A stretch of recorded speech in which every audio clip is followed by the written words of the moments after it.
right, thanks, Len. Welcome everyone to the Regional Transportation Advisory Council meeting of May 8th. My name is Stella Jordan. I'm the Public Engagement Program Manager at the Boston Region MPO, and I'm just going to take us through a few quick guidelines before we get started.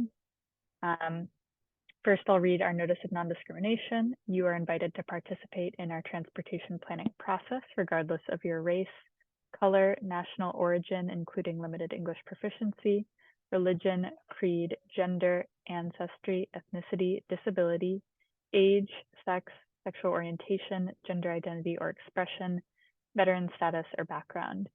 You can read the full notice of your rights and protections at www.bostonmpo.org/MPO_non_discrimination.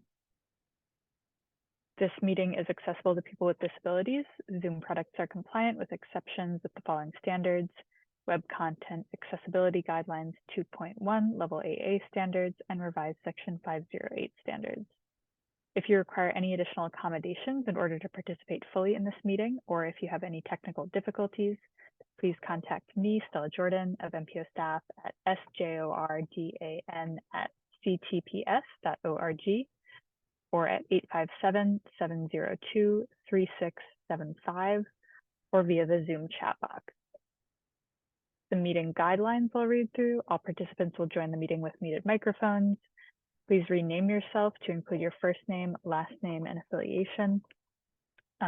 You may mute and unmute yourselves during the meeting, but please remain muted unless you're actively speaking.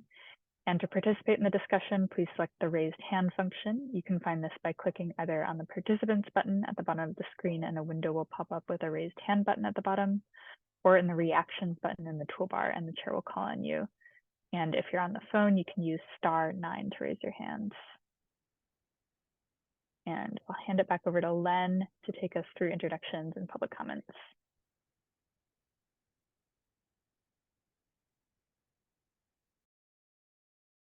Okay, Stella, thank you very much. So it's getting even more intense here. You know what? Because I'm having a little bit of a difficult time here. Do the introductions. We do have a quorum, Stella.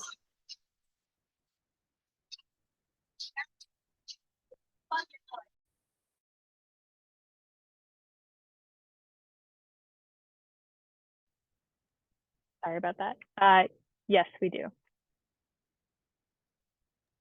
Great. So let's go ahead and approve the minutes. So can I get a motion from someone to approve the minutes in a second? Len, do you want to quickly pause for public comment first? Okay, thank you for that. Okay, so let's see if there are public comments. Thank you, no problem.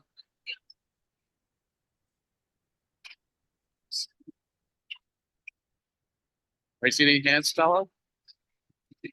Okay, all right. So now we'll go on to approve those minutes. I'll make a motion to pass the February meeting minutes. Thank you, AC. So can I get a second? I'll second. Okay, thank you, Freddie. Thank you. So on motion by AC Fregosa to approve the February meeting minutes, and a second by Franny. Yeah, call the roll. Please. Len Diggins? Yes. Franny Osmond?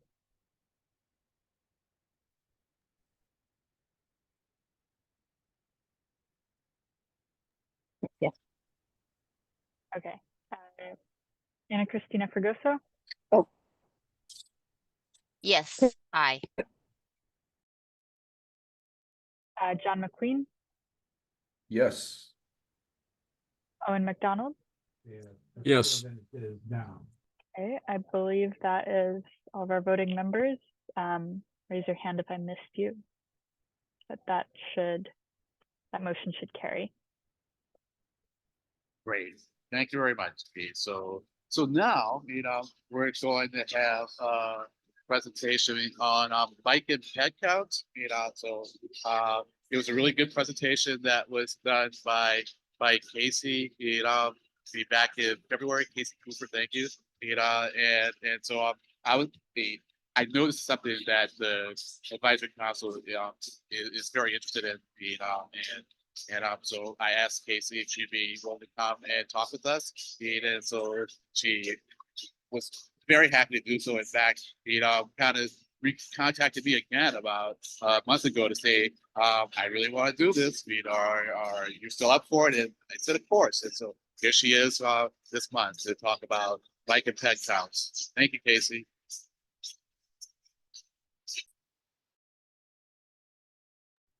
Thanks so much, Len. All right. Good afternoon, everyone. I'm Casey Cooper, the Bicycle and Pedestrian Planning Program Manager for the Boston Region MPO. Today, I will be presenting the Boston Region MPO's Bicycle and Pedestrian Count Data Application Update. Next slide.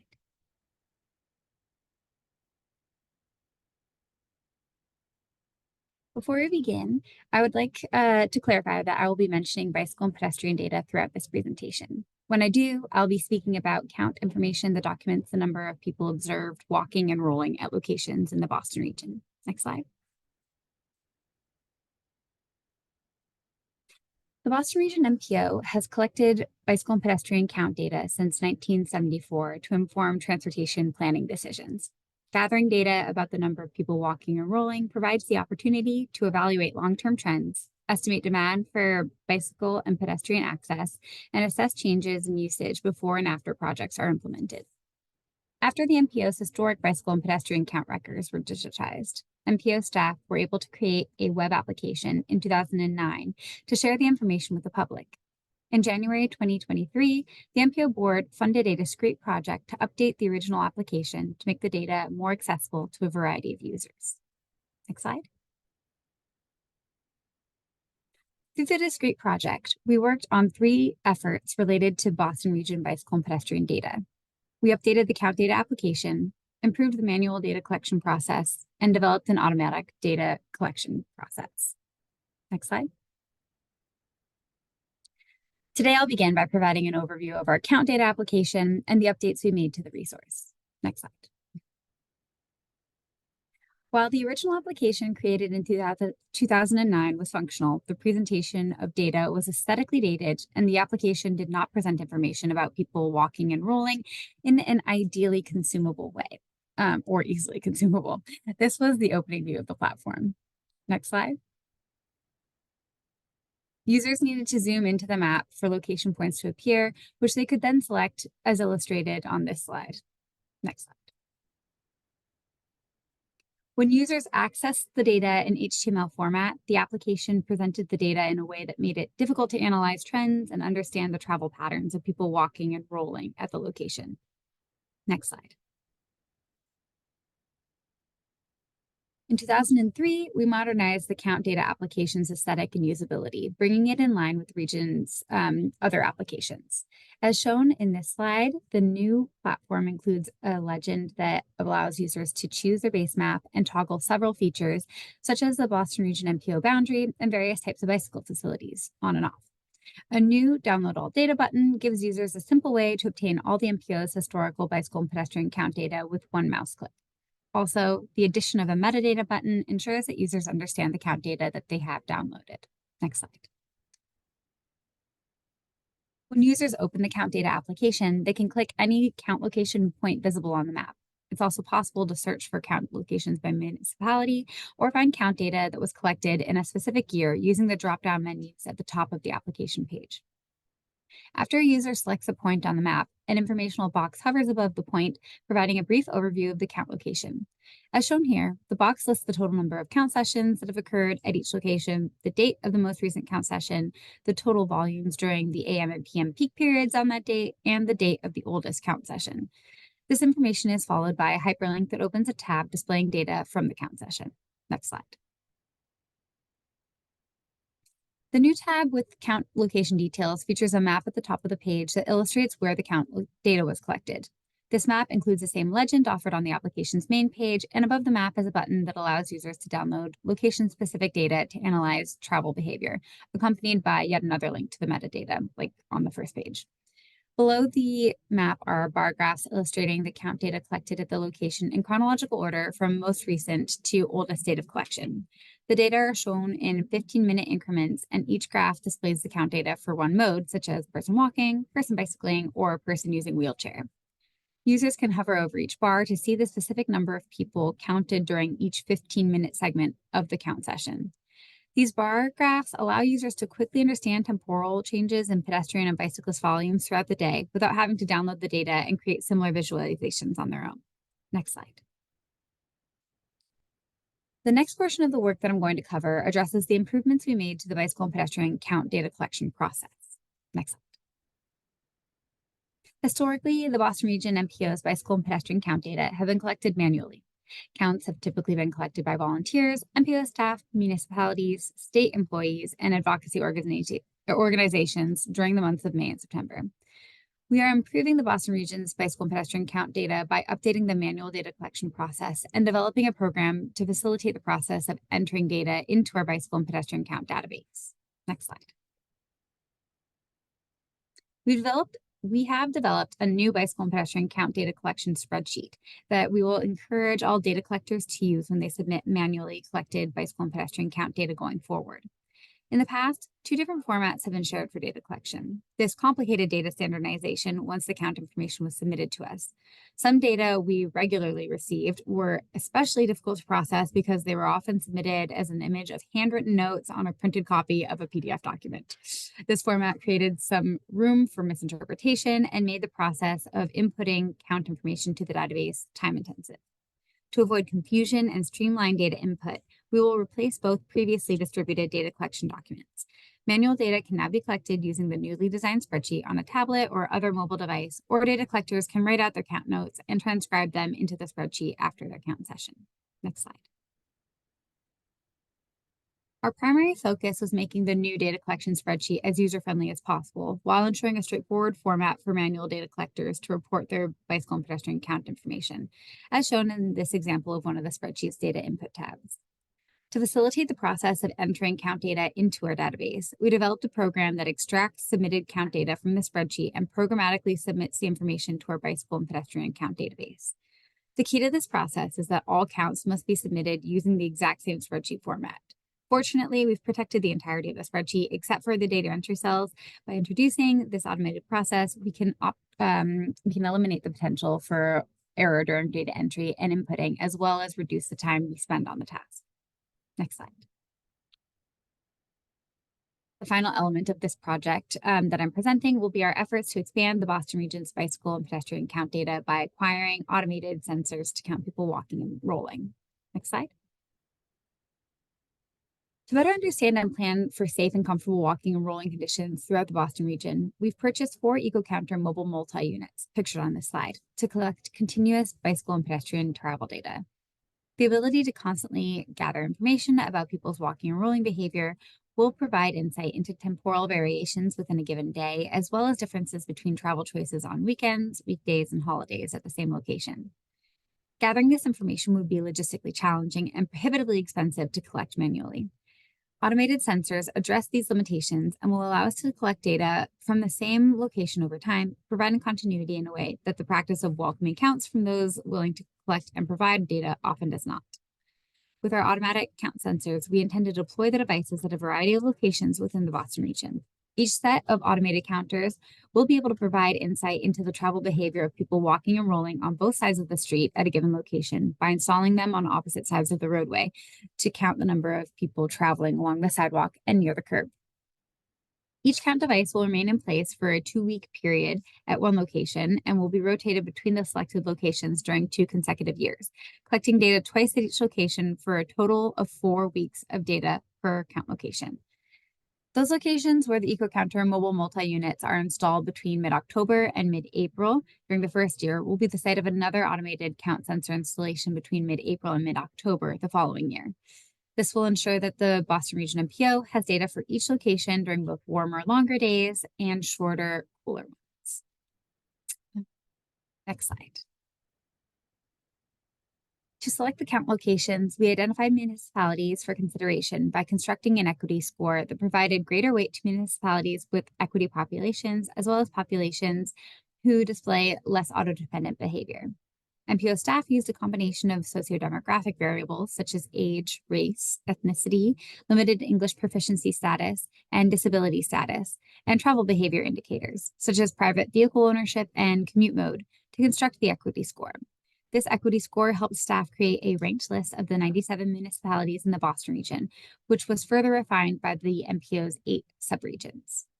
After narrowing our field of consideration to the top 3 ranked municipalities from each subregion, we used MassDOT's potential for everyday biking and potential for walkable trips datasets to assess the potential demand for walking and rolling within each municipality's travel network.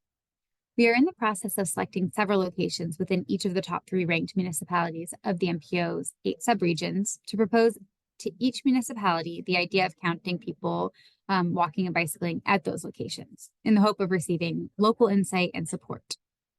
Next slide.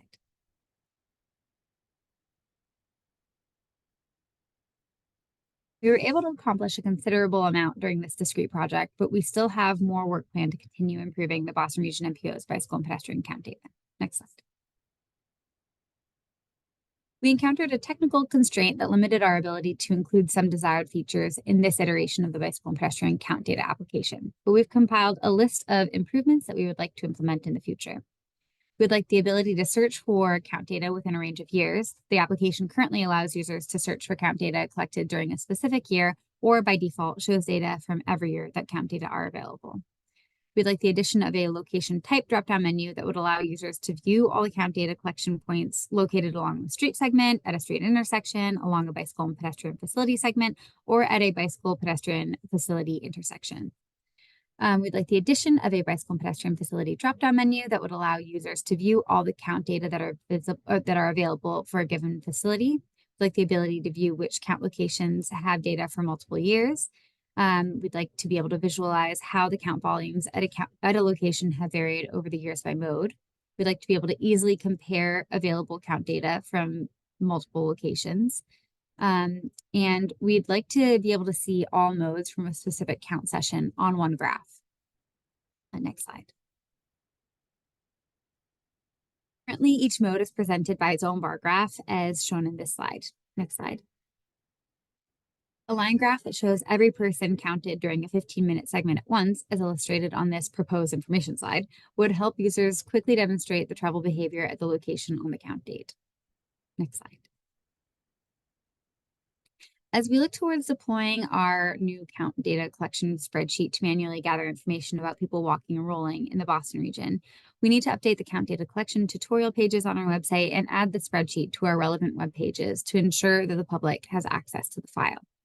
Before we begin collecting data about people walking and rolling in the MPO region using our EcoCounter mobile multi-devices, we need to decide on our count locations.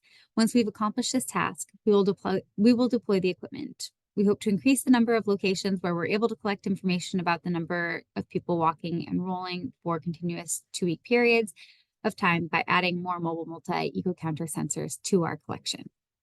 Next slide.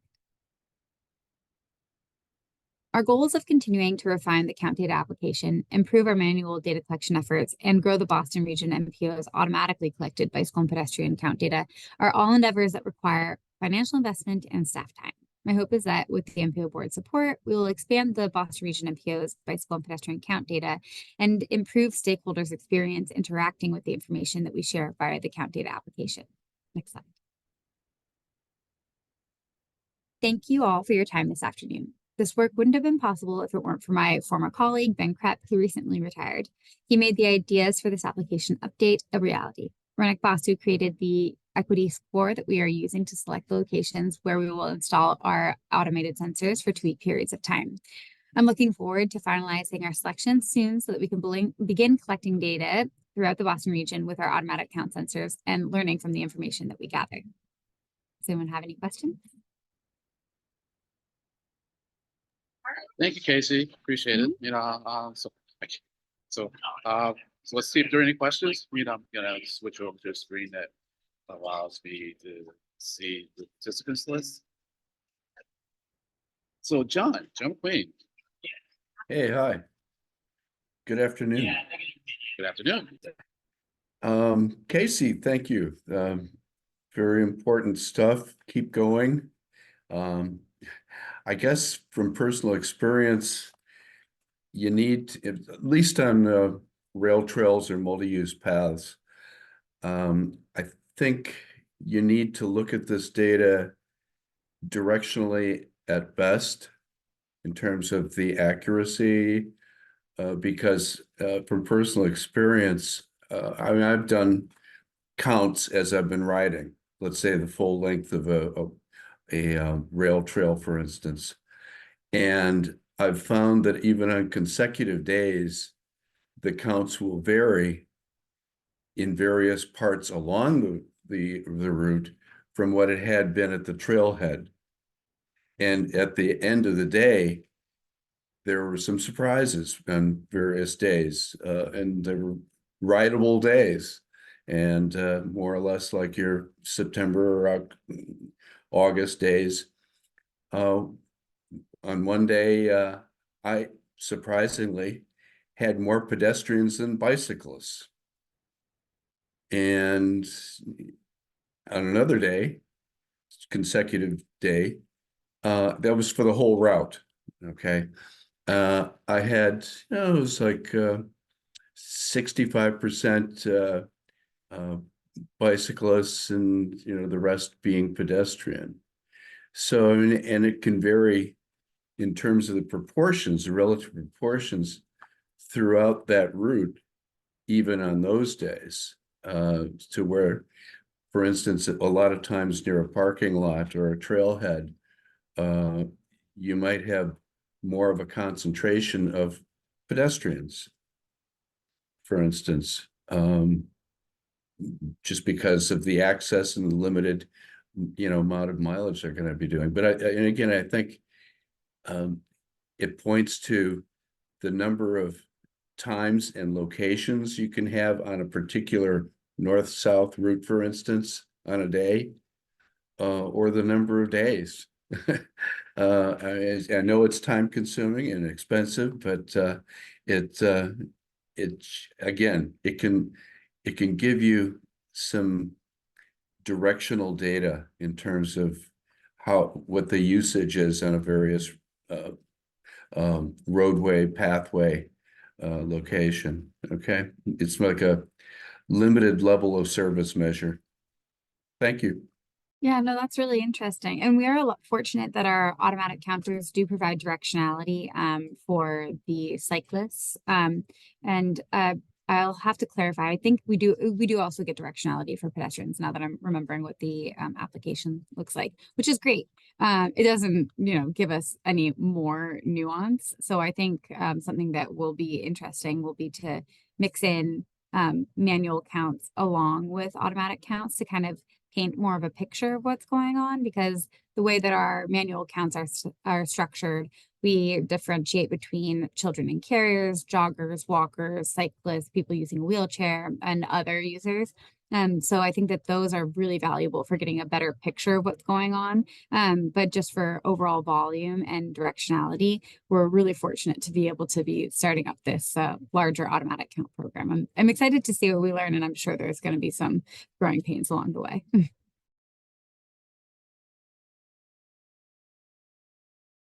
Great. Anything else, John? Any questions or comments from anyone else? Franny? Yeah, thank you for doing that. I might have missed it because it was sort of more at the beginning and before I got my mind churning about, but what's the main way that this data has been used? Like, what would you think is the most of where this data has had the most effect on? That's a really good question. And I Sure. think a huge motivation for moving towards this automatic count sensor program is, or just getting more consistent data through this automatic count sensor endeavor, is that it will be more widely applicable to different uses. So I have been contacted by firms or different types of, I guess, municipal planners when they are curious about whether we have count data for a specific location, if they're looking at I think even local business owners have contacted me. I'll have to look back in my emails, but just out of curiosity about whether the level of demand essentially for if they were to choose a shop in a certain location, is there a certain amount of foot traffic?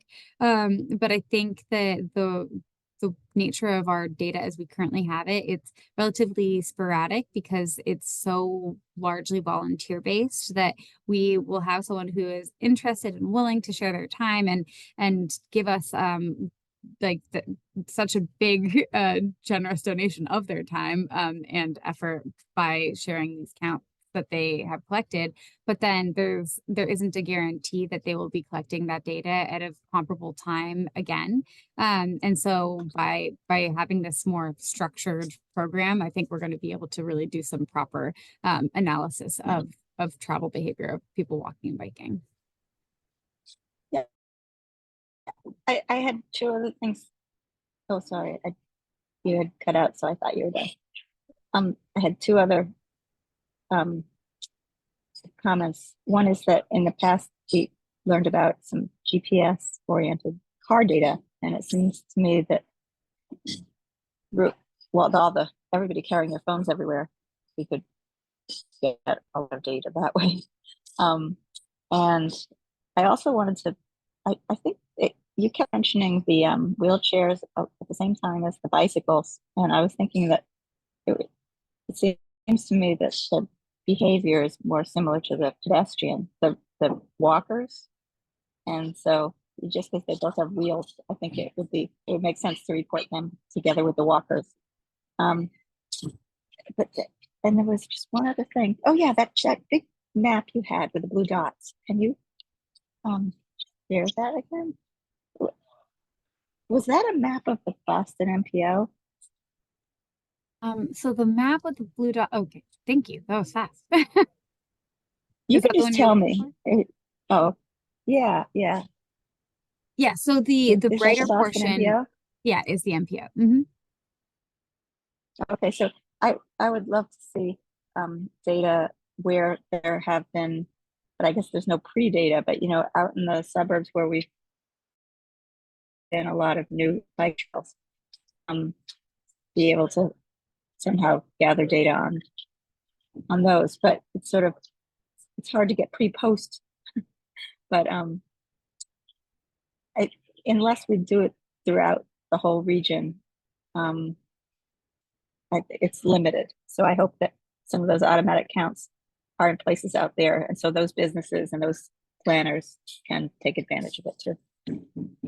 Yes. Yeah. Anyway, That was you. the goal for, yeah, of course. That was the goal for identifying 3 municipalities in each subregions, just so that we can try and get a little bit more a geographic distribution. But I think it cut out at one point. You were recommending counts for before and after counts for what types of locations?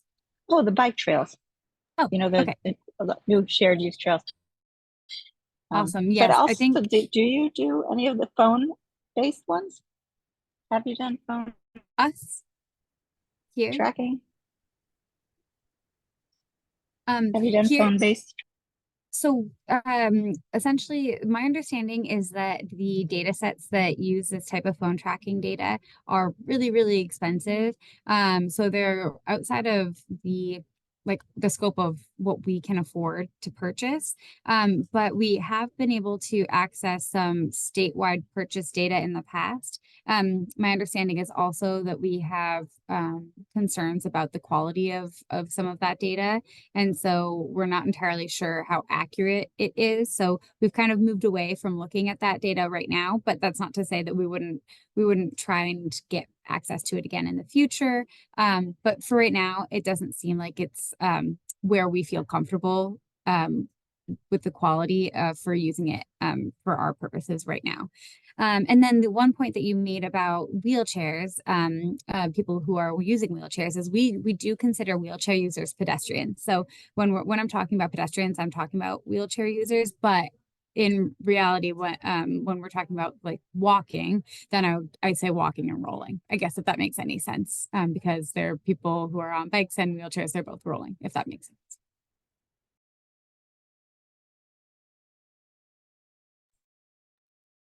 All set, Franny? I think so. She's on mute. AC? Yes. Yeah, I just went to onto the website and do you know roughly when you're gonna have it more dynamic? You're hoping to get all those features?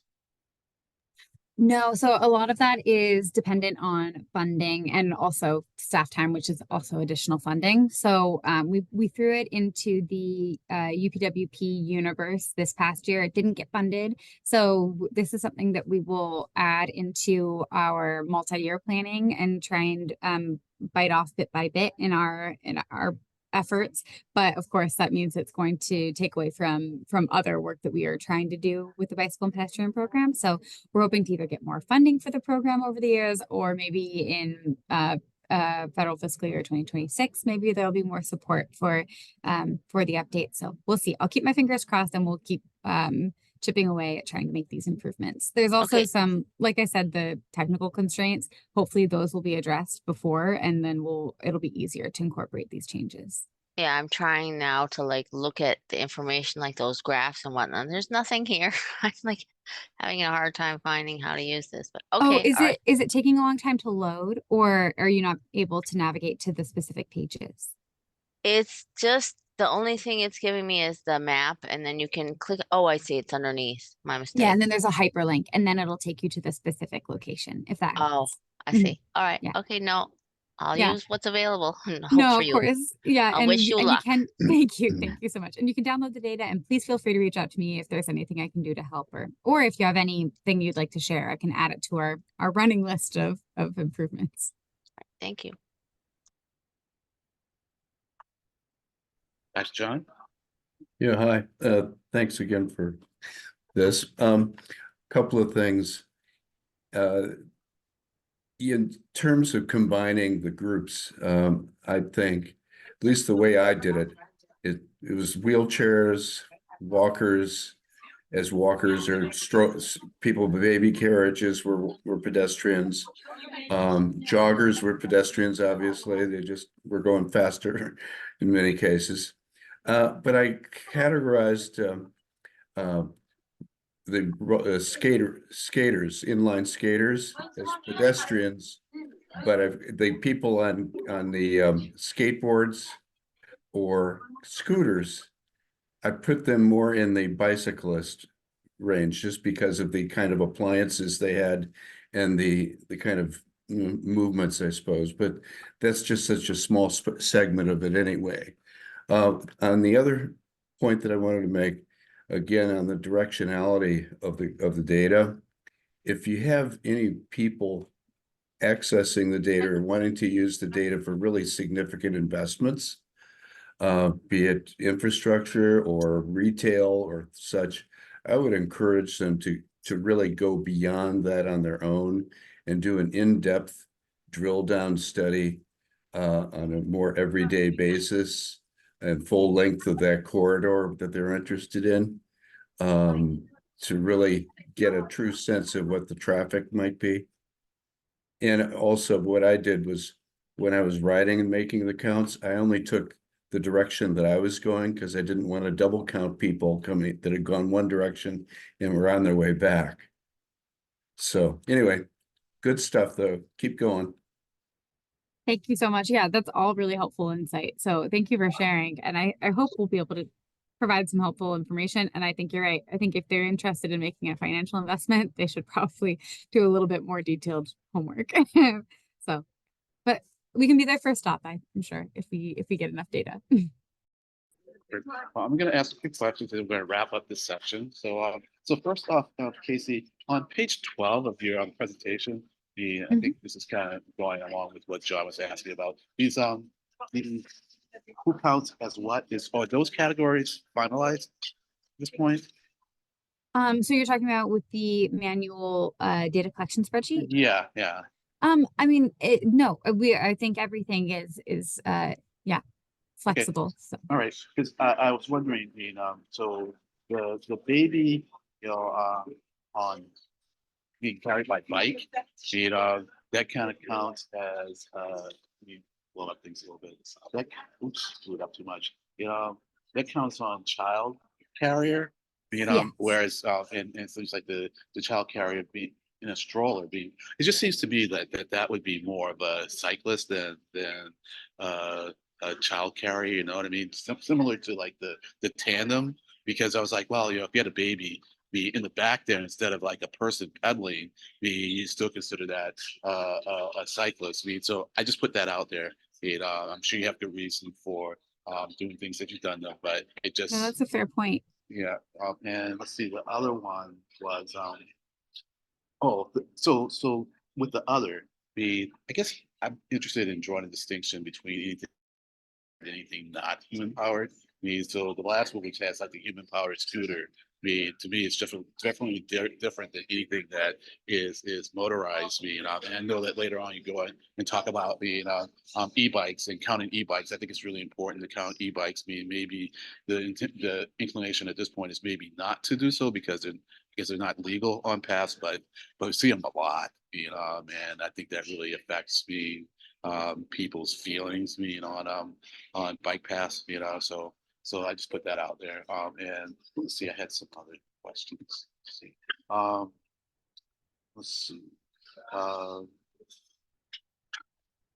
So you talk about on page 15 that that you're going to compare the automatic counts to the manual counts, and you say you might have that. You have updates at some point. Do you have the updates yet? Yes, so we did do that, and it looks like what we were hoping for, that Okay, they great. are similar, so we can kind of vouch for the data that the automatic sensors are collecting. Great, And great. I think we'd like to make sure that we do that again also with the 2 new ones that we've received since I presented in January. But Right. but that was encouraging. Okay, great. Did I miss that in your presentation? Nope, I didn't address Okay. it in the Okay, all presentation. right, Yeah, great. so thank you for asking. No problem. I was having a little difficulty hearing, and so Len? see, yes.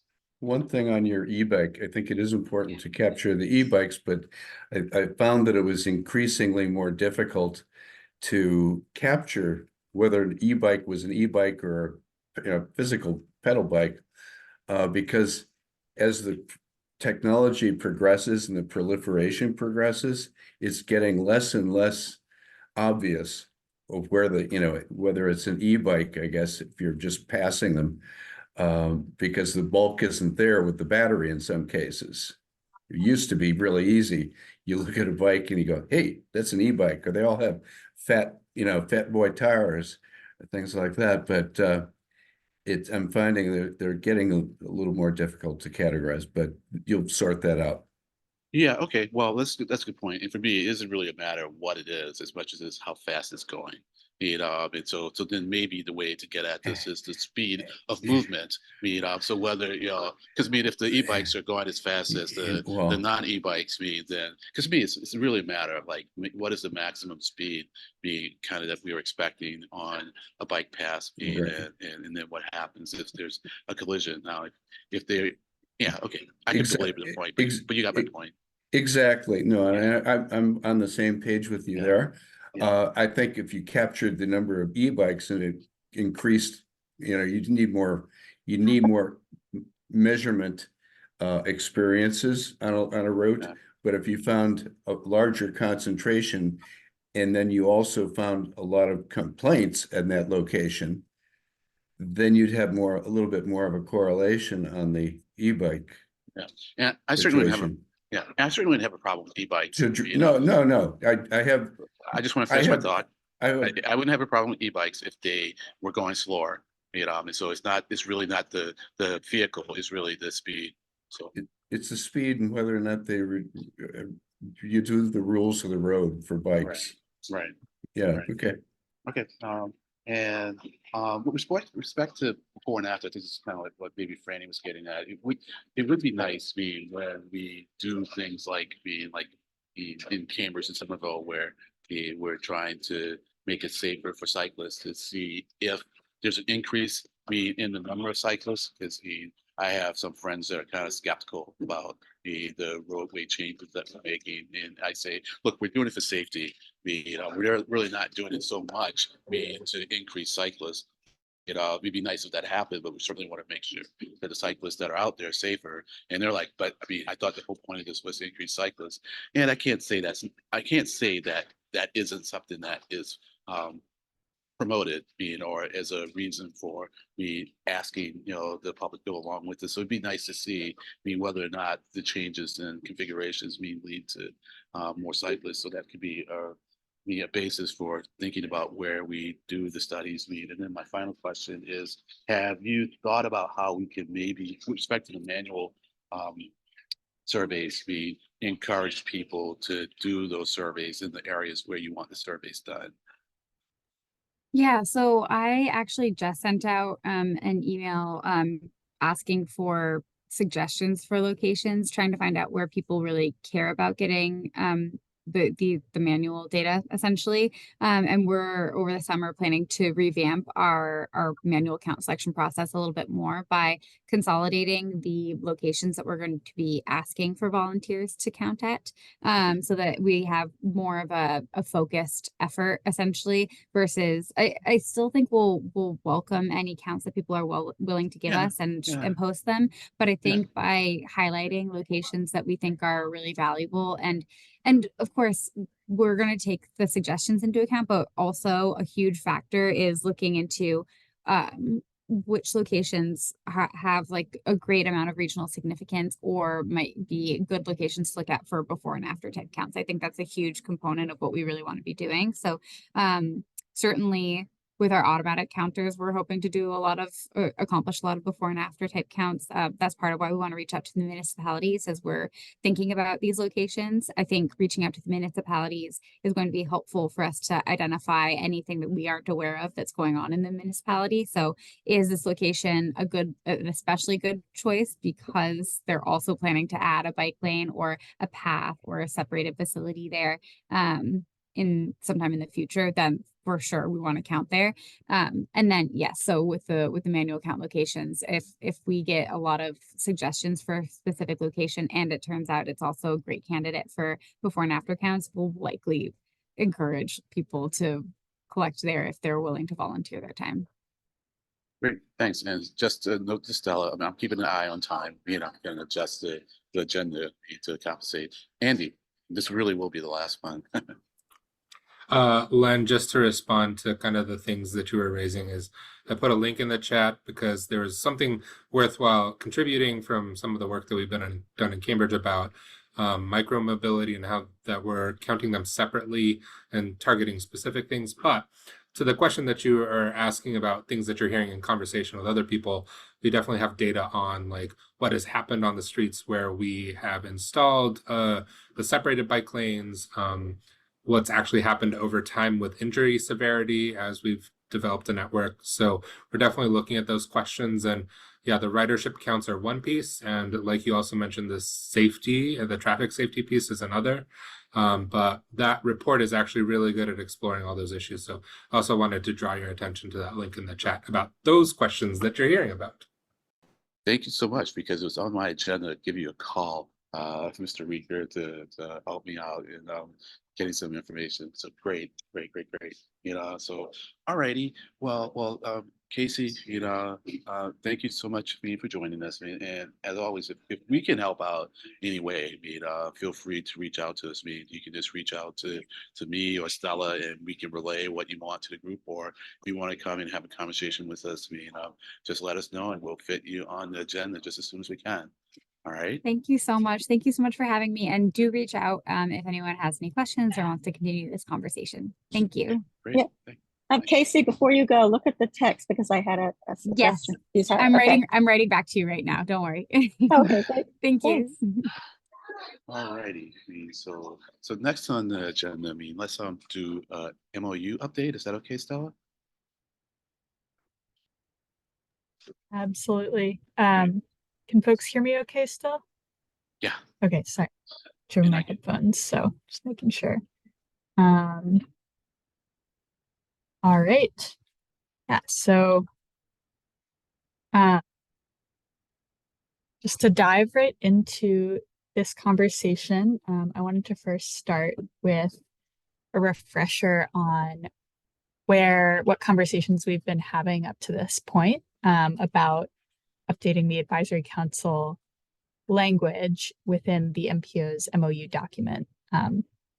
And just to refresh folks' memories, the full MOU document is being updated, and the advisory council language, sort of one module in that update. Other parts are happening both concurrently and at other times. And the MOU update committee, which Len is also a member of, has been the group on the MPO board side that's reviewing all of the modules that are being updated. So for our past conversations at our March meeting, we had sort of an initial conversation about the MOU update process and sort of the background there. The MOU is being updated for a variety of reasons, basically stemming from the 2022 Federal Certification Review. That's the process that our federal partners make sure that we as an MPO are meeting our federal requirements for our work. And they had a number of recommendations about ways that we could clarify things in our MOU document around the way that the MPO's governance structure works and the various functions of different sort of elements of the board's work and staff's work and committees, et cetera. So RTAC is one part of that. So we went over that process, and then at the March meeting, we also took a look at some research that staff had been doing on other MPO's advisory councils, sort of to get some ideas about the structure of various other groups that are similar to us, although as we've seen, there's a huge variety in how other advisory councils work and what they look like and what their composition is. So that was really interesting, and I think we saw a lot of good insights into common challenges and some goals and sort of ways of outlining the role of the advisory council that we took into our discussions about the MOU update. The key themes that came out of that conversation around our specific process to update the advisory council language in the MOU, which really was the recommendation there was really to clarify the advisory council's role at the MPO and our mission and our goals, as well as sort of the relationship with staff and with the board, but not really get into fine detail about the way the advisory council functions logistically. So we talked about membership, education, the importance of the advisory council seat on the board and the advisory council's relationship with staff. And then at our April meeting, we discussed a draft that basically updated what's currently in the MOU document. So a new section for the MOU with updated language about the advisory council that included all of that feedback that we had gone over at the March meeting, and sought to really highlight those elements, those key themes. And so when we discussed that draft language in April, really one of the key pieces that came out of that conversation was the importance of the advisory role that the advisory council plays. We didn't end up changing the language in the document in the draft following that conversation. But that's something that we can certainly add as an emphasis if folks feel strongly about it. I think it is something that we sought to really clarify and include in the first round of the draft. But if that's something that we want to really draw out a little bit more, we can certainly talk about that today. And so after we discussed the draft here at the Advisory Council in April, I presented that same draft to the MOU Update Committee on May 3rd. They had some similar sort of high-level takeaways about importance or the key elements within the updated language. So things like the membership of the advisory council, the importance of the education component came up in that conversation. You know, the advisory council being sort of a venue for public education about the MPO's work and the planning process. And then a little bit of discussion about the advisory council's role in engaging in the MPO's 3C planning process. And that's just the 3C, continuing, cooperative, and comprehensive, just means like sort of the high level process by which the MPO does all of its work. So hopefully that was, you know, a good little refresher about the conversations that have happened so far. I think the goal of today is to sort of take one last look at the draft language, and again, that's posted to the calendar today, and see if there are any other things that we'd like to refresh. So Len had a couple of suggestions during the MOU committee discussion, which I can let you bring back to the table here, Len. Those included elaborating a little bit on the part of the draft that covered the advisory council's voting seat on the board and committees, adding a bit more detail there, which is something that we can certainly do. And then again, potentially revisiting, you know, whether we want to strengthen language around the advisory role. And also obviously open to any other suggestions here. We will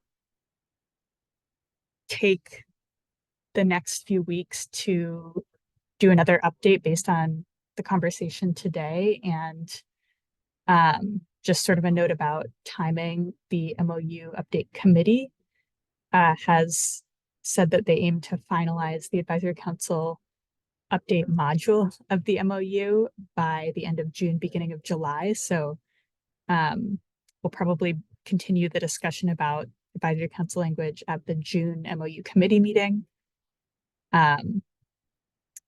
But we have time today to talk through additional updates. And I'm happy to work with all of you outside of this as needed as well. And Len, I'll turn it back to you if there's anything you want to add on to. Yeah, thanks, Stella. No, it's fine. That was good. I mean, so there's just like, I mean, at the in the draft that we saw previously, there was like that one sentence at the end that I thought just needed a little bit of work. So what I came up with was in advancement of its own education awareness of issues facing the MPO board, of which it is a voting member, it is expected that the advisory council will automatically have a seat on all standing committees and ad hoc committees unless there is specific reasons for why that should not be the case, because that kind of encompasses what we currently do. You know, we have a voting seat on the board, and we are automatically a part of I mean, all committees that are set up by the MPO that advises itself. I mean, the one exception at this point is the net zero committee. And it wasn't clear to me why we weren't automatically included, although I was asked to apply, or it was made clear that we could apply for it. And my response was, if there is a limited number of seats and other groups want to be a part of it, by all means, let them be a part of it, because we can interact with staff pretty much anytime that we want, which would probably be my posture. And so, I mean, one thing about that committee is that it is kind of more ad hoc-y, and as opposed to a long running committee, like the congested management, the UPWP, and the administration and finance, you know. Len, So, is that the Vision Zero? The Vision Zero, advisory yeah. group that you're talking about? Yeah, so I think on the staff side, we're not considering that a committee, Right. because committees are made up of board members. Right. And typically it's just board members that populate committees, and that's more of a like a public and sort of outside of MPO stakeholder group. Right. Okay. That explains it. You know. So thank you very much for that. You know, and there's a little bit of a tension, I think, between being advisory and having a voting seat on the board. I mean, if I had to pick between the two, I'd certainly pick voting seat. Because it gives us more of a role. And to the extent that we do our homework. and understand what goes on. I mean, it gives us more than just advice, and it gives us real worded decisions that that the MPO makes. I mean, and it also gives us more reason, to want to get information from staff, as much as possible, so we can make good decisions. So we're trying to have our cake and eat it too, by having a seat on the board and then doing the 3C letters, which is kind of a little bit along the lines of advice, so that's part of the reason, I think, for just kind of not putting advice so high, or so giving it such prominence in the MOU for the advisory council. But as I say, advisory council, that is part of our name. so then we do have to take that into account. We think about what our real mission is. So I'll stop here and listen for comments, take questions. Franny? Yes. As you're talking, I'm thinking, I've always talked about the importance of the education component of our committee, our council, and I was thinking that's sort of something that can be really stressed. It's a way of educating the lay people about what the MPO is doing, in addition to just lay people, but just in addition to the members being advisory to and having a seat on the MPO. It also is a way that we learn about everything that's going on. And so it occurs to me, are there other paths like that I'm not seeing, that I'm not thinking of? Other what like that? Other paths? Are there other way? So this is one way that people, members of the public or communities or agencies, can learn about what's the Boston MPO is doing and how it's relevant to them. Are there other similar methods? And if not, I feel like we should really stress that education component, that communication component of our tech. I don't know if there are others, It's- but the education part is really huge, for me, because it puts us out there, it's helping people out. But also the other big factor is that it can help us develop a pipeline for members being on the advisory council, and also maybe be participants in other elements of other entities that do transportation, either from the advocacy or the advisory side, in Boston. John, did I hear your name? Did I hear your voice? Kind of. I was just getting set to raise my hand. That's Okay. all. Wow. I must have a creaky shoulder or something. Okay. Well, you're up. I am, huh? Okay. I guess I don't like this as it reads. It seems to dilute our real role as we had, maybe a decade ago, which really stressed the advisory component. And it was not just here's some free advice. It was valued advice. It was a officially recognized platform for being the voice of, let's say, non-governmental entities, if you will, organizations, businesses, etc., to critically review the programs and policies and such of, let's say, MassDOT, and that are fed and state for the region, and to evaluate them and to critically use critical thinking on what is being proposed, and to not just to provide thoughtful advice and even creativity for solutions and how to possibly make a better mousetrap out of a certain program. And I think those are the valuable things that we were created to do. I see it's less, I mean, equity is a great thing, but it's not our first role. Okay. Equity is baked in now to everything we consider in MassDOT, and I would have it as a final filter and number 3, and elevate the areas, let's say, of review and advice. I mean, it's not creating broad conversations. We're really working on, we have some general concepts that we might bring up, but really we're working on more specific ideas that we're called on to give review of and to do thoughtful advice on from our experience and or our educations. And that's what we're about. That's our work product. Our work product isn't equity. We'll get to equity when we get to the end of what we talk about and what the policies are. That'll be our final filter. But we're to get effective, efficient, meaningful programs that are going to benefit the MPO area at large for all people, and have them work better or work best, whether it's resiliency, whether it's congestion management, whether it's intersections, complete streets, whatever. Those are the things that we're here to talk about and make work better, not necessarily equity. We'll get to that. Okay, I hear you. So I think it needs to be reworked.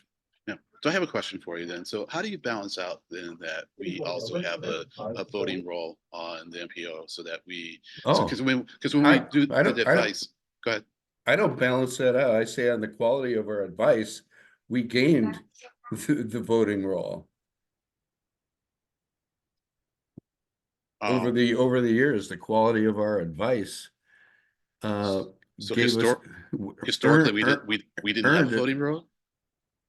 Right, we didn't have a voting role.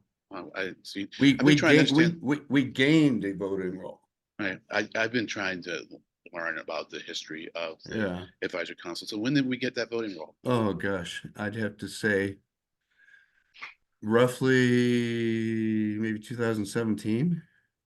Oh, that recent. So less than 10 years ago. Yeah, I think so. I think it was earlier than that. Was it? And it happened during I believe during a previous update process to governance documents similar to what we're doing now. So I think other things had changed at the same time. My memory might be blurred in terms of years, but it was something we gained and had earned on the basis of broad participation and thoughtful recommendations and advice. Well, I'm fine with we keeping the advisory role in, despite the fact that it's hard to get anyone, to be on the 3C committees. So I was kind of figuring that might be a little way of kind of de-emphasizing our formal review of documents, since it seems like people don't really have the bandwidth or desire to do it. I'm fine with doing it. As I say, I feel as if I'm kind of grading my own work. It is a big effort, but I learn a lot in the process, by doing it, but I'm fine with just keeping that on. And I hear your comments. Go ahead. Well, historically, in terms of the 3 Cs, we had a fairly robust committee that was in attendance and that got dialed in earlier to help create the inputs as they were being created by staff. We're jointly creating the universe, for instance, of UPWPs, and not starting in the middle or at the end, as we have been more recently. And we had, they were in person. Tegan was part of that, and before that, those were very productive. That's where the advice and review and innovation will be it did come and the quality of our advice. Yeah, well, I mean, I've been around since like 2017, 2018. Yeah. And I was drafted into the 3C committees, and ever since I've been a part of it, we only came in after the draft versions were released because we were doing our comments on the draft, so then comments before the draft have certainly happened before I was part of the advisory council. So you can go back and ask Tegan or someone else Well, who's been around for like Dave Montgomery. I mean, if we Yeah. were indeed inputting in before Well, the draft. And also talk with Sandy Johnston. When he was manager of it, he was part of involving us earlier with a fluid document that we could opine on earlier and also add to. Right. Well, I've been, I remember when Sandy came on the scene, so I've been involved. With Sandy was involved in, and it isn't, his involvement was not earlier than what we're doing now. Yeah, I can say that conclusively. I can say we I can can look at the I can notes. look back to the notes. We can look at the minutes, and the videos. Yeah. So Stella.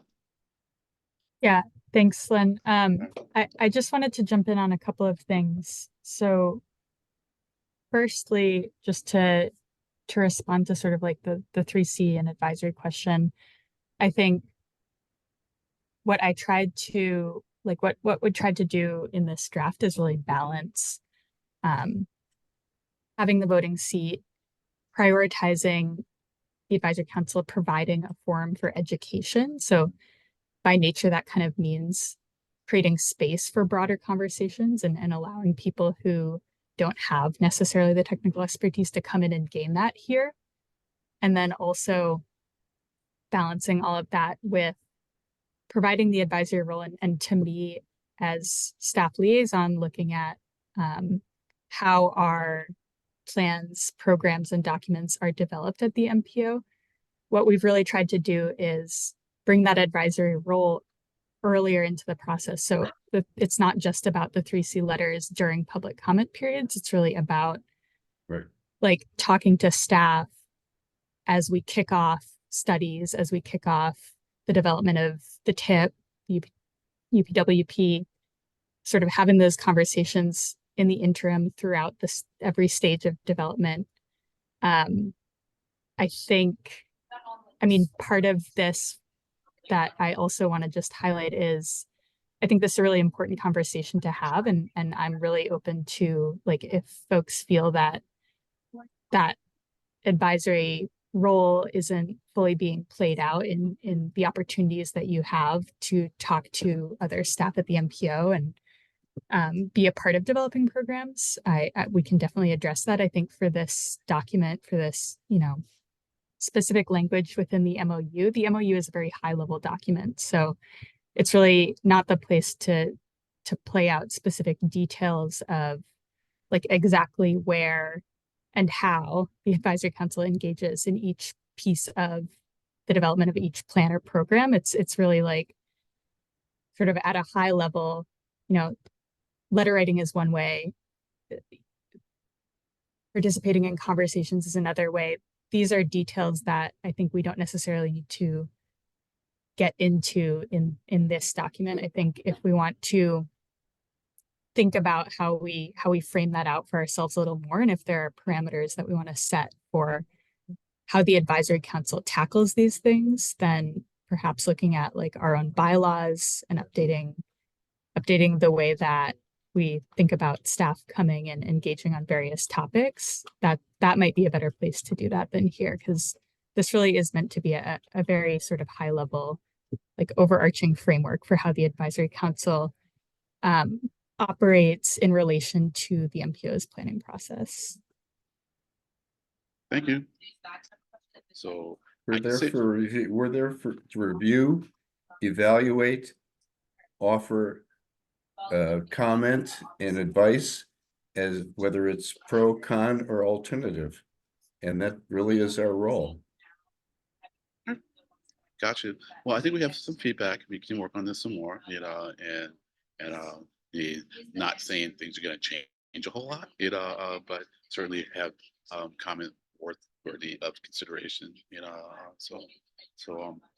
so, and then of course, it will come back to the group for some kind of formal, sign off on it before, some kind of final sign off before we go back to the, before we finalize the advisory council's role, with respect to the MOU, so it won't simply be up to me. The group is going to have some kind of vote on the final language regarding, what role the advisory council has in the MOU. Okay. So I want to stop the conversation now because we have a little bit more to cover. I'm going to go to the UPWP next, even though it has a big chunk on the agenda. I just don't think we're going to be able to have much of a conversation about it today, and certainly not enough, I think, to get us to the point where we are ready to sign off on a comment letter. The timing is such that that comment letter is due before our next advisory council meeting. So if we want to do the letter, and we want the group to sign off on it, we're going to have to decide on whether when we're going to have another meeting. And so the easy targets would be 2 weeks, the 23rd, or 3 weeks, the 30th. I would go for 3 weeks, the 30th. And because that's 3 weeks from now, and it will be 2 weeks before our next meeting on the whatever it is, 12th or something.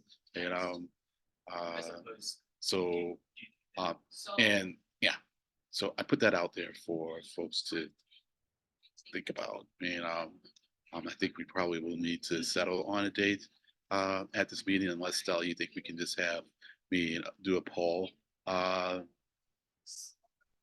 without violating OML, and just have a date chosen via poll. I think we could do that because we often set meeting dates that way. So we could do a poll, and even leave it open. Maybe start it on Friday, leave it open until like Tuesday, and then go from there. I see AC saying the 30th. All right. Just really quick, I have to jump off at Okay. 4 All right. today. I'm sorry. Yeah, no problem. No problem. Okay. So we'll put our poll in and see what to do. And one of the, I don't know if it was a mistake in not creating a real committee. For the TIP 3C letter, my rationale in just opening it up was I figured it would just allow more people to decide to join in the conversation, rather than fewer. I think maybe by making it open, no one really felt a commitment to it. But at the same time, it wasn't like people were jumping to be a part of the committee, and I'm not the type of person that's going to beg or even try to force people by guilt or otherwise to be a part of something. I figure, if you want to be a part of it, you just raise your hand. If you're not raising your hand to do it, then you don't want to. For whatever reason, you don't have bandwidth, you don't have interest or whatever, So once again, I think I'm just going to leave it open to people to join us in that meeting when we try to put together the letter. I will be given the timing of it. I'll have to have something at least drafted by the time we have that meeting, because it won't be like we can fall back to the formal meeting as we are now for our tip letter in order to sign off on that. So we'll put out a poll, and then we'll see whether we go for the 23rd or the 30th, and whoever shows up is who shows up. Like I said, I'll have something ready to go by then. And just a brief comment on the UPWP document. There are only 3 studies that we have in there. 3 discrete studies. I think it's worthy of reading the entire document to get a sense of what the UPWP is outside of those discrete studies, and determining whether or not we want to comment on stuff outside of the 3C, outside of the discrete studies. I think it'll be worth the while doing that, because there are some big studies that we don't get to select as a discrete study, but I think they are worthy of comment, so that'll give you a little more to read. And I don't know if there is a draft version, that has a table of contents, because I looked a little bit, and like repeatedly, and I couldn't find a table of comments. If there is a version that has a table of comments, especially if it's hyperlinked, that would be helpful in terms of navigating around the document, because it's kind of hard to find where one chapter starts, another chapter ends, and it's not really clear to me what's in each of the appendices. I see there's like 7 appendices. Go ahead. I see one. Is it for the UPWP, right? Yeah, the draft. I thought I see. I'll share in the chat what I'm Okay. looking at. All right. It was the HTML version of. Let's see. Oh, maybe it's the HTML, because I was looking at the PDF version. So maybe it is an HTML version. Okay. All right. Well, good. Let me see. See if it's here. I just shared that. But I was wondering if we could use this time here instead of just depending on who shows up on the 30th. By the way, you said 23rd, and Anna Christina wrote 30th. So Right. I hope we you're all have the clear about that. But we have the tip letter to review. So I don't think we have the time to do it here okay. now. Yeah. But yeah. Oh, okay. Because I was Yeah. gonna say it could be sort of useful to sort of crowdsource commentary on it.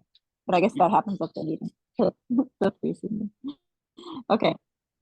Well, we crowdsource what part of writing in the letter? Just reactions and thoughts.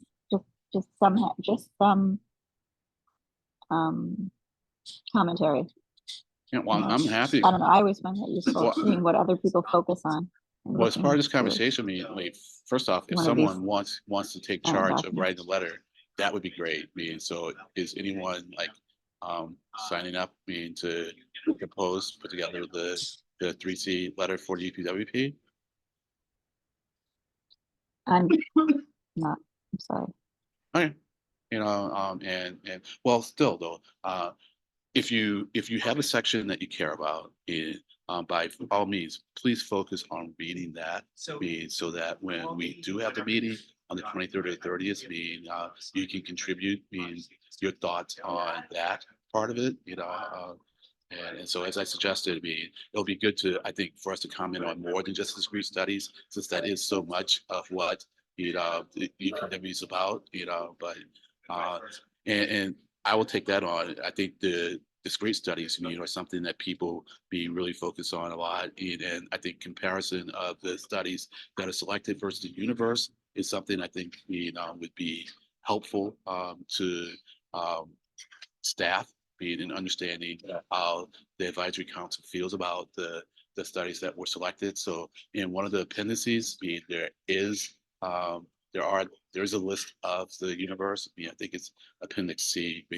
But anyways, I think we need to move on to that tip letter, because that is the one that is due before we have a meeting next. And we did have a meeting about it. AC and I were there, and so I'm transitioning now to that, and so a draft was set out this morning, and I realize that doesn't give you a whole lot of time to read it, but hopefully you have a sense of what's there, and what I will do, if I get approval, for that draft, which likely isn't change much, on my part, and if anything, I might knock some things out, but if people feel that there is something that should be added, let me know, and I can add that to it, and go from there, so I see John McQueen's hand up.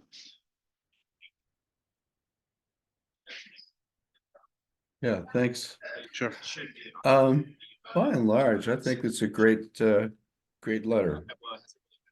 I would probably like to add one other thought, and it would be early on, I guess, in the 1, 2, 3, 4, 5, 6 paragraphs, something like that. But yeah, it's like we applaud and maybe it's at the end, but I think we do applaud the more pragmatic approach that in the last year and two of the TIP implementation or decision-making, where they've been more flexible. And it's been based on what's on the readiness. Again, you mentioned the tipper and where they've been able to fully utilize all the tip for a year by going to other valuable projects that may not have been funded otherwise.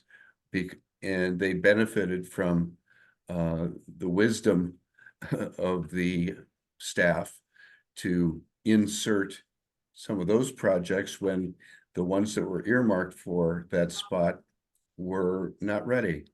And so we've been able to field more programs that were absolutely ready and in reality going to be able to take place.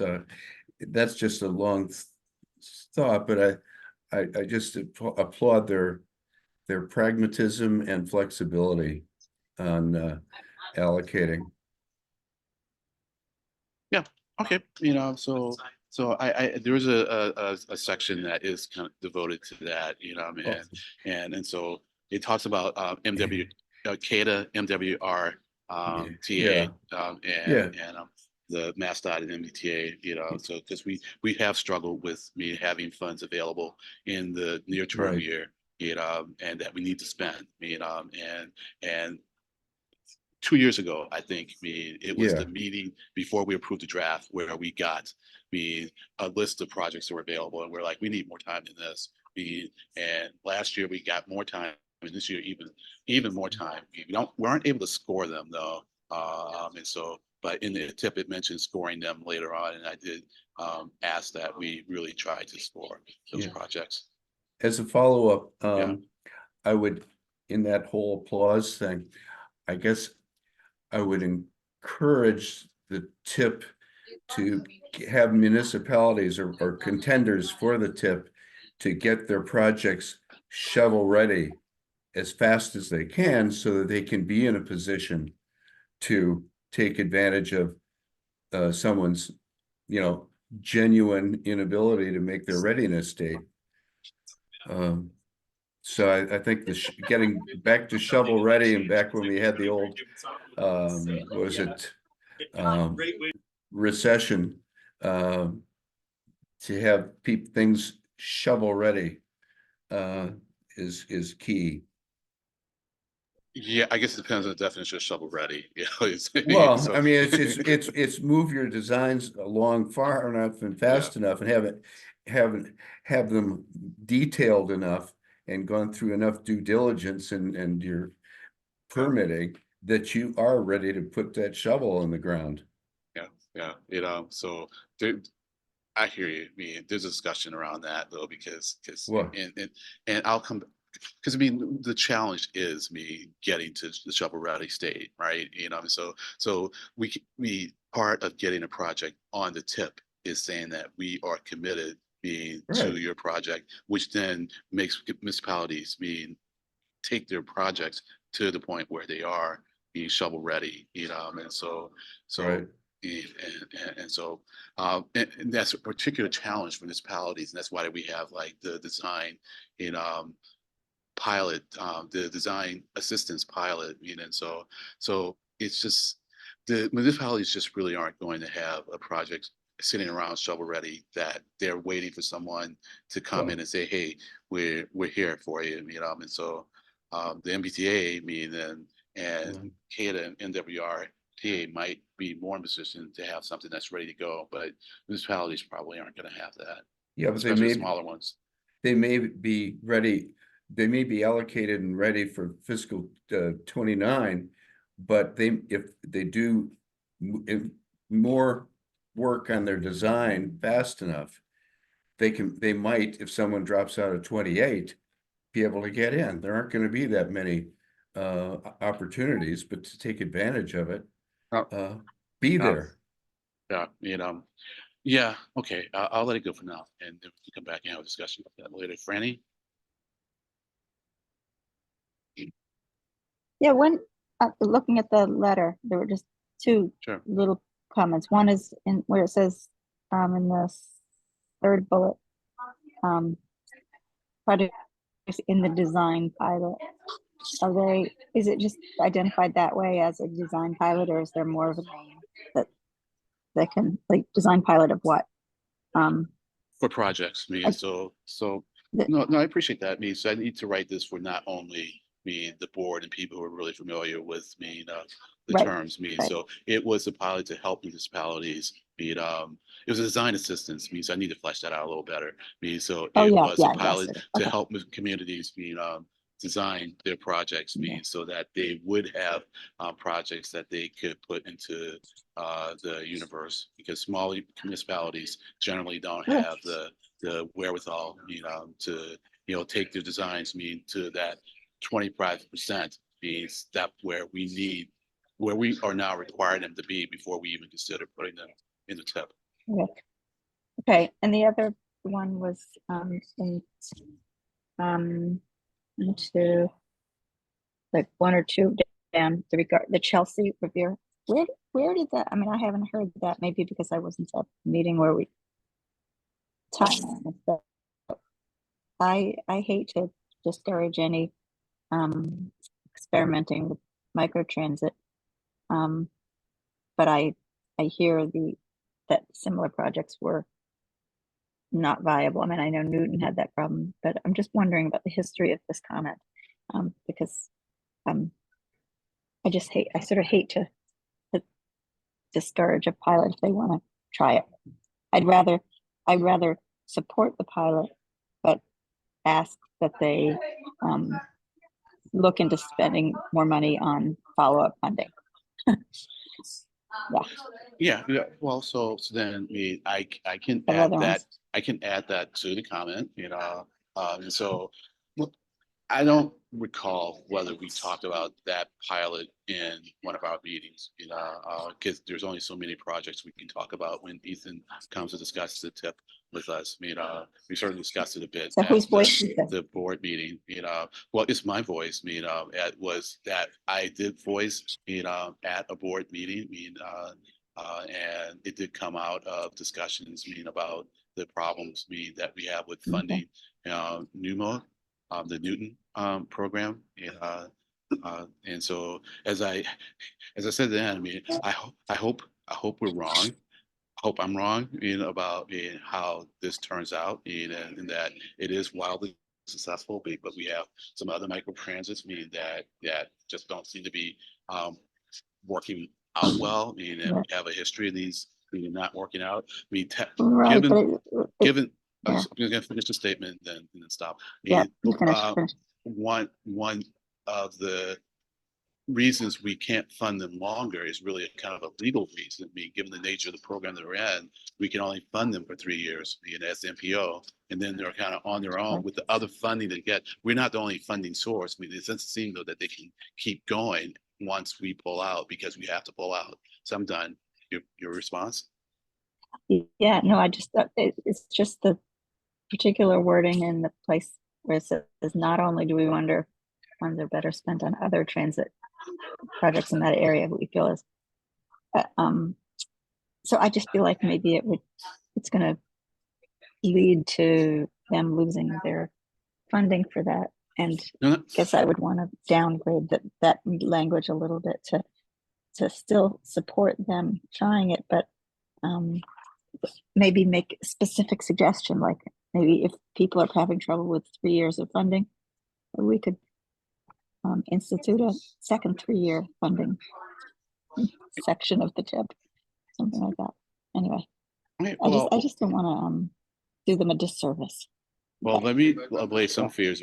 It's not coming out. So none of our comments are going to change the project selection for the tip.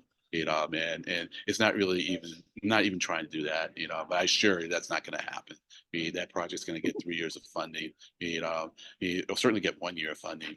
Probably will get the other two too, because I think the deal is that you kind of show the commitment. And I think it would be hard pressed to pull out the 3-year funding be once we started. So I'm not concerned about that. Whether we can meet as a MPO, fund them beyond 3 years, that's a conversation.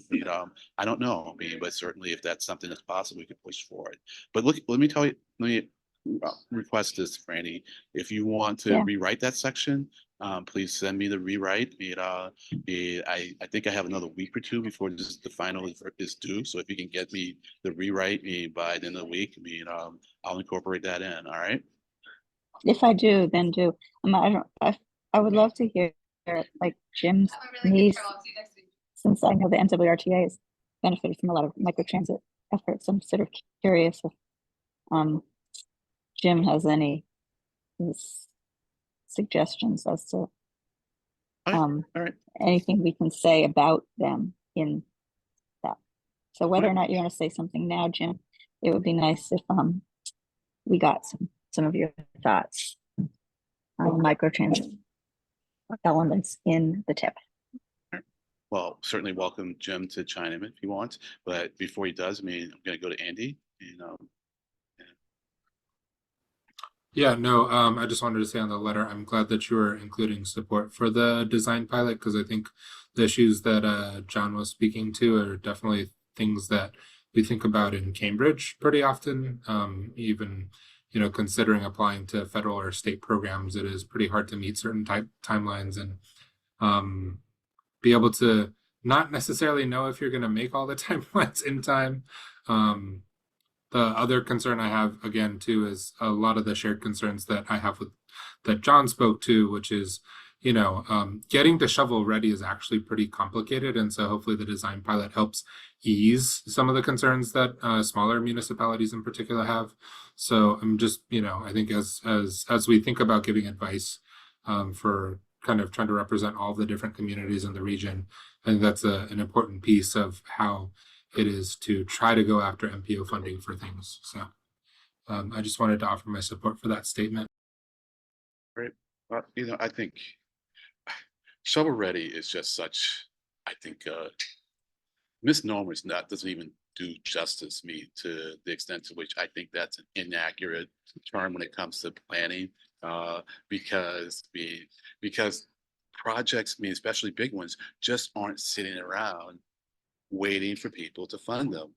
It takes a lot of money, and a lot of will to get the project from just 25% design to full design. It takes a lot of will just to get the thing off the ground, really.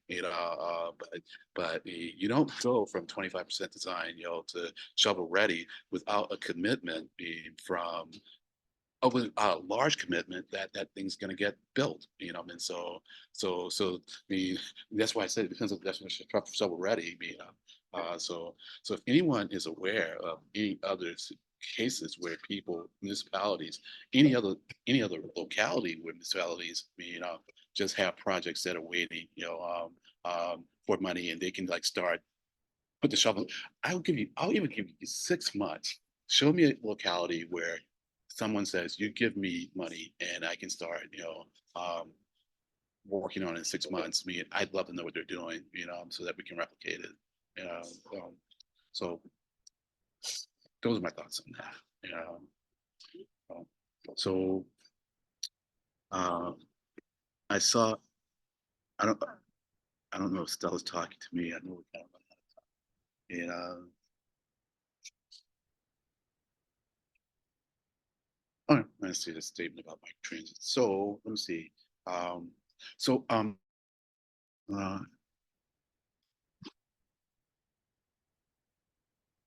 John?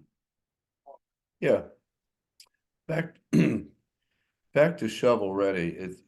It does speak to a very small portion of the projects that can be, but there can be a sense of urgency put into a project that is already underway, that already has a good portion of its funding except for the federal portion, to move ahead with all the barriers.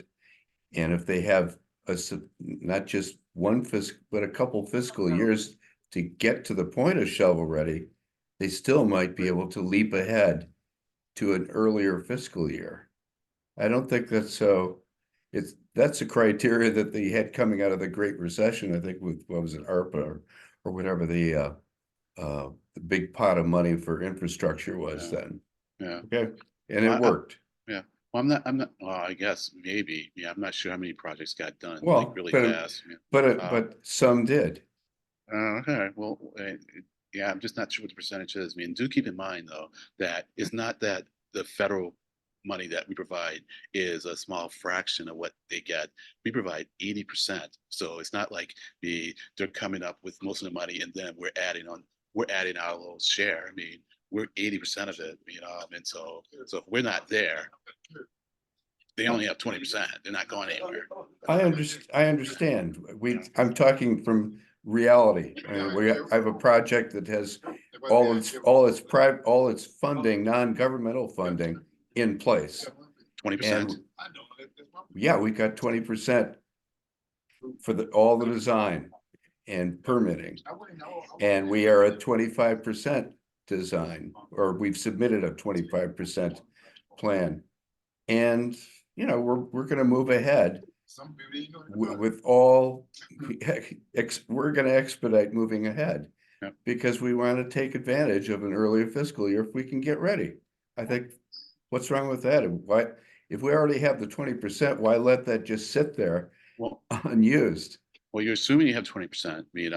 Well, we have it from town meeting approved. Let's see, but normally the way it works is that the state is providing 20% of that funding, and the state generally isn't going to fund it, until it's on the tip. We have the money short of the federal money. Okay, right. We have grants, we have, you know, municipal money, etc. So right. I mean, all right. Show me the projects. You know, Ethan knows. He does. He knows which project I'm talking about. All right. Well, we'll drag him into this fight at another meeting. You know, right? Yeah, use fight with small f. Owen. Oh yes, just there are a couple of other considerations too in doing that. We're in the process too. There's a 25% gets reviewed by MassDOT on their schedule, and subsequent submittals get reviewed again on their schedule, and that there is a back and forth between their schedule and tip commitments and when things can get done. Another one is right of way, where one needs to be acquired, and federal rules on that are extremely strict. If you go 2 feet onto somebody's front lawn, they need an easement for it. And these things have to be done. They take a little time, and it's the proponent's function to do that. So other considerations that need to be taken into consideration for that. They go on, and I don't want to put words in your mouth, but a lot of times you can't get movement on these other elements without a commitment, from the MPO, that is going to do that, and even if it's not a formal requirement, it's hard to get the municipalities to move without some sense being that there is commitment, to the project, because if these things don't take like real money, they take political capital, which is sometimes the most expensive thing to try to spend, so I think I'm hearing like a tentative approval for this letter. I have some guidelines to some things to change. And so I can move forward with it and get something out. So I see it. So maybe I guess, do we still have a quorum? Stella? And Christina had to go. Yep, it looks like we still do. All right. So let's just formalize this part of it. So if I could get a motion, to go ahead with the letter in a second and a vote, that'd be great. So moved. Well, yeah, and I will send you a suggested slight change to that one paragraph I was concerned about. Okay, yeah, let's make you happy with it, happier with it. Yeah. So, Okay, but I'll second. Sure. So on a motion to approve this letter, and with some edits, for submission to the MPO,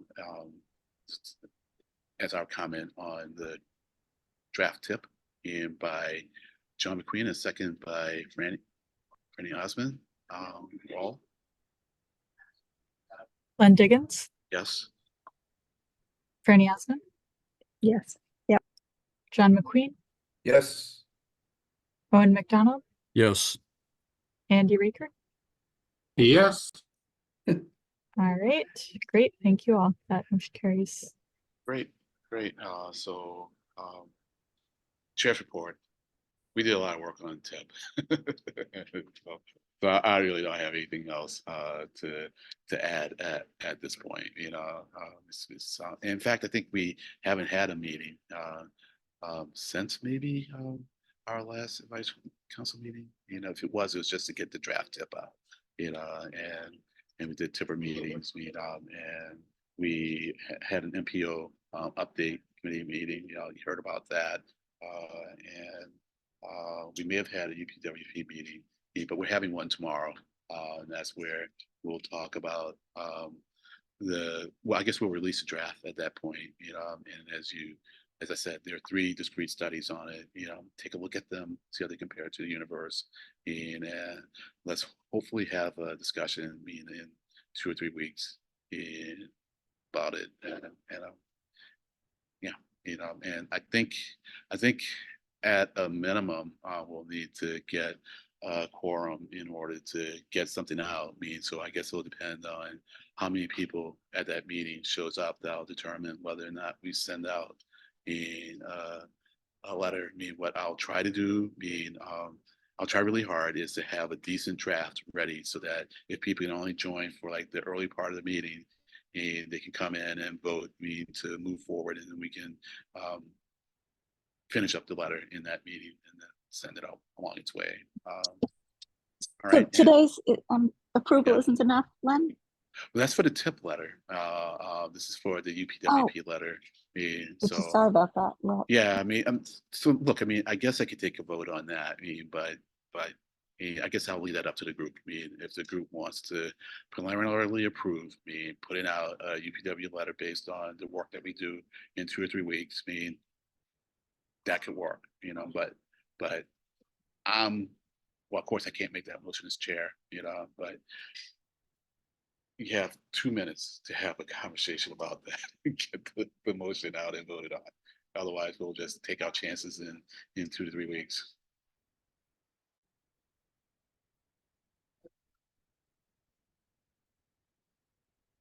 All right, well, we'll take our chances in 2 or 3 weeks. I don't mind, doing something draft, even if it doesn't go anywhere, because as I said, reading this stuff more intensely, just I learn more each time I read these documents. And that's a real pleasure in and of itself. And so yeah, so I think we're going to be ready to wrap this meeting up, unless I've left something off, Stella. Nope. All right, so we're bringing this thing on time. So can I get a motion to adjourn? In a second. Yep. Move to adjourn. I need a second from someone. Second. All right, so who was that someone? Was it John? Wasn't John Owen? Oh, John That was waving, but Owen, yeah. It's Owen, okay, all right. I don't know his voice. So that's my friend. Oh, thank you. And second by Owen or John, without further ado, we adjourn. Oh, it's it was seconded by Owen and me. Okay, excellent. That's good. So nice. Well, take care, folks. Good meeting, and see some of you, hopefully, the 23rd or 30th. All right. Thank you. Take care. See ya. Have a good